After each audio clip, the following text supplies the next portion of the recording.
നിസ്സാരമായിട്ട് സ്ത്രീകൾ വളരെ എൻജോയ് ചെയ്തിരുന്ന ഒരു പ്രോസസ്സിനെ ഇവിടുത്തെ കുറെ ആശുപത്രികളും വന്ന് ഇവിടുത്തെ കുറെ രക്ഷകർത്താക്കളെ ഇത് ഇങ്ങനെ പ്രഷർ കയറ്റി വെച്ച് അതോടുകൂടി ആദ്യം കയറി.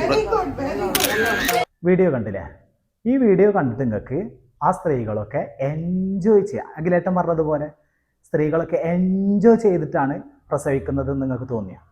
അങ്ങനെ നിങ്ങൾക്ക് തോന്നിക്കണമെങ്കിൽ എത്രയും പെട്ടെന്ന് ഉണ്ടാവുക ഒരു ഡോക്ടറെ കാണുക, ചികിത്സ തേടുക. അപ്പോൾ പറഞ്ഞു വന്നത്, നമ്മുടെ അഖിലേട്ടൻ മെഡിക്കൽ സയൻസിനെ പോലും തോൽപ്പിക്കുന്ന രൂപത്തിലുള്ള കണ്ടുപിടുത്തവുമായിട്ട് വന്നിട്ടുണ്ട്. എന്താണെന്നറിയാം?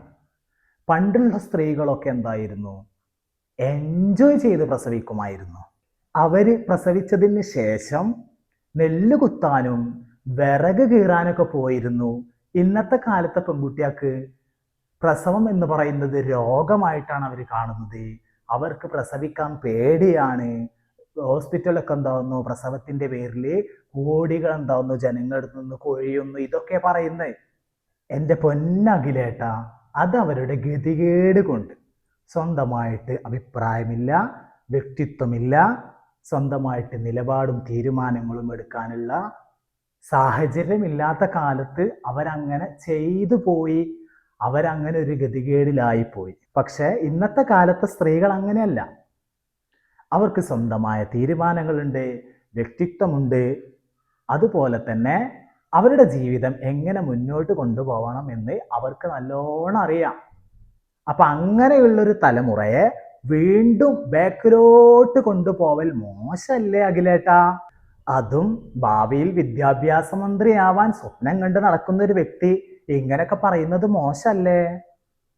റഷ്യൻ വിപ്ലവത്തെക്കുറിച്ചും അന്റാർട്ടിക്കയിൽ എന്ത് സംഭവിച്ചു, ചൈനയിൽ ഇപ്പൊ എന്ത് നടക്കുന്നു, ഇത്തരം കാര്യങ്ങളൊക്കെ ചിന്തിച്ച് മനസ്സിലാക്കുന്നതിന് പകരം തനിക്ക് ചുറ്റുമുള്ള സ്ത്രീകളുടെ മാനസികാവസ്ഥ എന്താണെന്നും അവരേതെല്ലാം വഴിയിലൂടെ കടന്നു പോകുന്നുണ്ട് എന്നും നമ്മൾ എന്താവുക, ഒന്ന് പഠിച്ചു വെക്കുന്നത് നല്ലതാ.